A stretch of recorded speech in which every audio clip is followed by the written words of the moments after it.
నమస్తే, welcome to Leo. ఈరోజు మనతో ఉన్నారు సీనియర్ జర్నలిస్ట్ హేమసుందర్ గారు.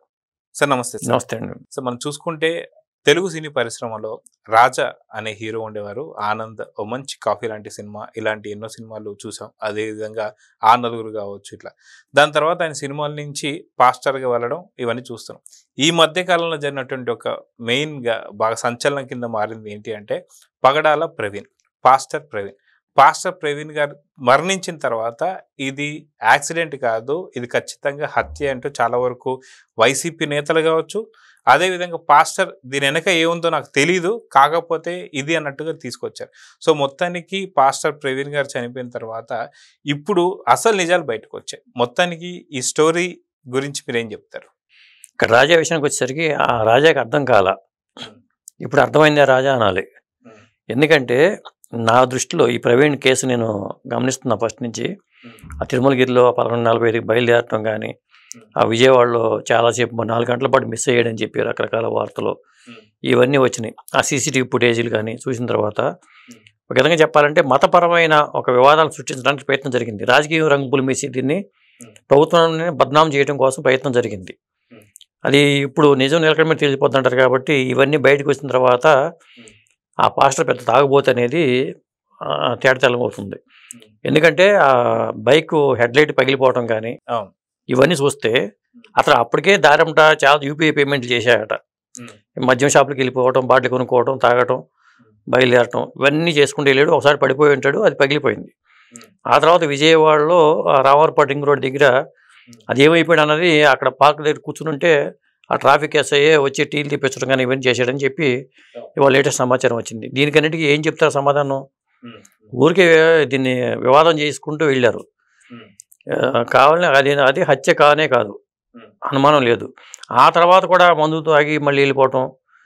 అసలు నాకు కూడా అర్థం కాని విషయం ఏంటంటే ప్రవచనకర్తలుగా ఉండేవాళ్ళు, అది హిందూ ధర్మంలో కావచ్చు లేకపోతే మతంలో కావచ్చు, ఇంత మద్యం అలవాటు ఉన్న వాళ్ళు ఎలా ప్రవచనకర్తలు అవుతారు? అంటే ప్రవచనకర్తలకి కొద్ది ఇది ఉండాలి కదండి, విలువలు. స్వామీజీలు ఇప్పుడు నేను ఒకసారి విజయవాడలో కూడా ఇలా పాస్టర్ సూట్ కేసులో పాస్టర్ మృతదేహం వచ్చింది. అప్పుడు నేనే వెళ్ళా. చంపింది అక్రమ సంబంధాల వల్ల ఆ పాస్టర్. ఆ తర్వాత ఒక బాబా, దొంగ బాబా నీలస్వామి అని చెప్పి ఉండేవాడు. ఆ నీలస్వామి పిల్లలు లేని వారికి పిల్లలు పుట్టిస్తాడని చెప్తే ఆ నీలస్వామి నేను అలా పారిపోయారు. వాళ్ళు డైరీ పట్టుకుంది ఆశ్రమంలో పారిపోయి ఉయ్యూరు పోలీసులు పట్టుకున్నారు అతన్ని. ఉయ్యూరులో అలా పోలీస్ లాకప్లో ఉంటే ఆ భార్య నేను బాబాని కూడా ఇంటర్వ్యూ చేశాను నేను. వాళ్ళు ఏమంటారు, మిమ్మల్ని ఎవరు రమ్మన్నారు, మా దగ్గర మేము రమ్మంటున్నామా అని చెప్పి వితనవాదం చేస్తున్నాడు. ఇప్పుడు వీళ్ళు కూడా చెప్తారు, పాస్టర్లు కూడా. ఇప్పుడు భక్తులుగా ఇంతమంది వస్తున్నారు అనుకుంటే మేమే రమ్మట్లేదు, వాళ్ళు వస్తున్నారు, మేము మా ప్రవచనాలు మేము వినిపిస్తూ ఉంటారు. కాబట్టి ఇట్లా హత్య అనేది చెప్పాలంటే హత్య అయితే కానే కాదు ఇది. పైగా ఈ పాస్టర్ది అసలు ఎక్కడ ఏ ఊరు ఏంటన్నప్పుడు కడప జిల్లా అట, సొంత ఊరు కడప అని చెప్పి అంటున్నారు. కడప జిల్లా వ్యక్తి ఇక్కడ వచ్చి పాస్టర్గా మారి ఇతను చేస్తూ ఉన్నాడు. ఈ కేసుని ఇక అది ఏమవుతుందంటే మతం రంగు పులిమేసరికి రాజా మాట్లాడారు. ఇంకా చాలా మంది దీనికి క్రైస్తవ కేఏ పాల్ కావచ్చు, చాలా మంది ఇంకా ప్రవక్తలు అందరూ, క్రైస్తవ ప్రవక్తలు అందరూ కూడా ముందుకు వచ్చేసి దీన్ని ఒక మతమే పరమైన రంగు పులిమేసేసి ప్రభుత్వం మీద ఈ మత ముద్ర వేసేసి మా మీద అణచివేత జరుగుతుందని ప్రయత్నం చేయడానికి జరిగిందని అనిపిస్తుంది నాకైతే.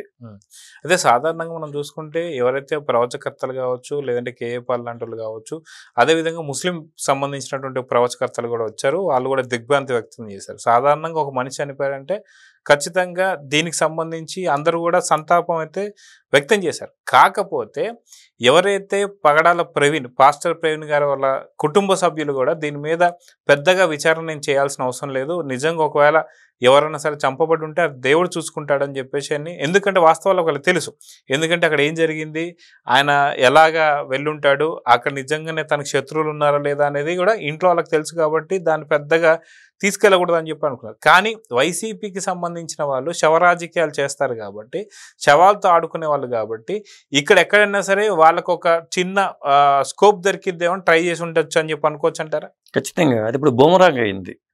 ఇప్పుడు ఇంకా లోతుగా వెళ్ళిపోతే ఇంకా డీటెయిల్గా తీసుకొచ్చేస్తున్నారు పోలీసులు. రోజుకు ఒక ఆధారం పట్టుకొచ్చి ఇదిగో చూపిస్తున్నారు, ఇలా జరిగింది. ఇప్పుడు వాళ్ళ డబ్బులు జేబులో ఉండలేదు, యూపీఐ పేమెంట్స్ ఎక్కడెక్కడ డబ్బులు చెల్లించాడనే క్లియర్గా కనిపిస్తుంది.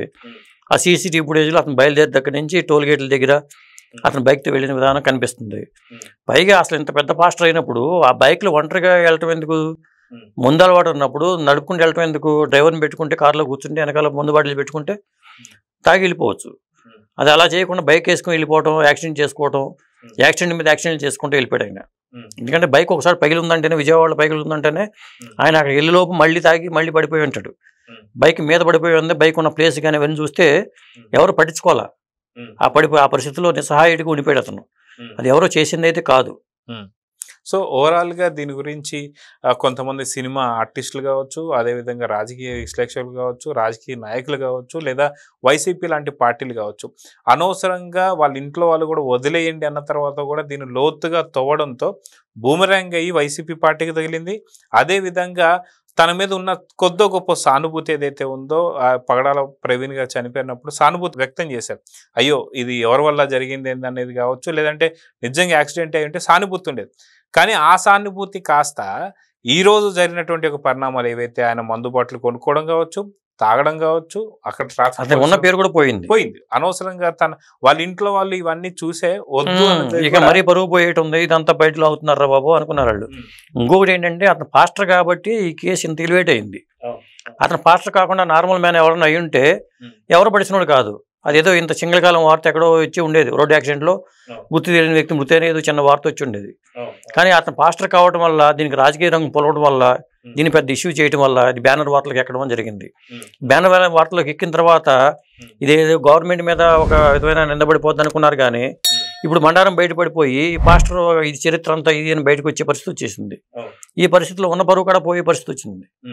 అదండి. అయితే పగడాల ప్రవీణ్ కావచ్చు, వీరికి సంబంధించిన కథనం ఏదైతే ఉందో, చనిపోయిన తర్వాత దాని హత్య అని, యాక్సిడెంట్ కాదని చెప్పి ఇది ఖచ్చితంగా కూటమి ప్రభుత్వం చేయించిందని చెప్పేసి అని, లేదా పాస్టర్ రాజా లాంటి వాళ్ళు కూడా ఖచ్చితంగా మాకు కూడా కొంత అనుమానాలు ఉన్నాయి, ఏం జరిగిందో బయటికి తెలియాలని చెప్పి, అదేవిధంగా కేఏ పాల్ కావచ్చు, మొత్తానికి పగడాల ప్రవీణ్ సంబంధించినటువంటి యొక్క ఈ యాక్సిడెంట్ వల్ల నేర్చుకోవాల్సిన గుణపాఠాలు ఏంటి, ఎవరెవరు ఏమేమి నేర్చుకోవాలంటే ఏం చెప్తారు?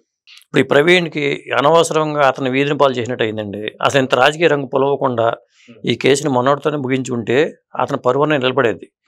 పాస్టర్ ప్రవీణ్ ఇట్లా చనిపోయి రోడ్డు ప్రమాదం చనిపోయాడని ఉండేది, సానుభూతి ఉండేది. ఇప్పుడు ఏమైందంటే అతను ఒక చెడు వ్యక్తి కింద ఎస్టాబ్లిష్ అయిపోతుంది.